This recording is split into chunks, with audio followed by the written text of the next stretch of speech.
Hello guys. आज तो मैंने पंकिन बता खाने के लिए लेने के लिए आया था। तो ये मिर्ची भी पकी है,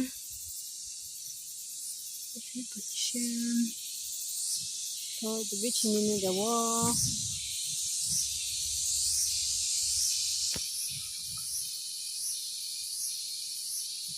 मैं पिचिन करने रखो हो।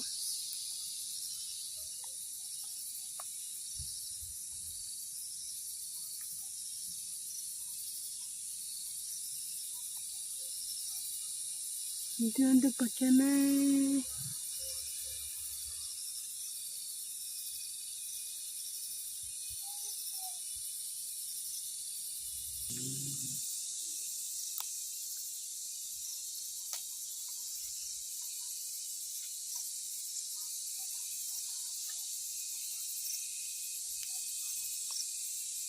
man damba.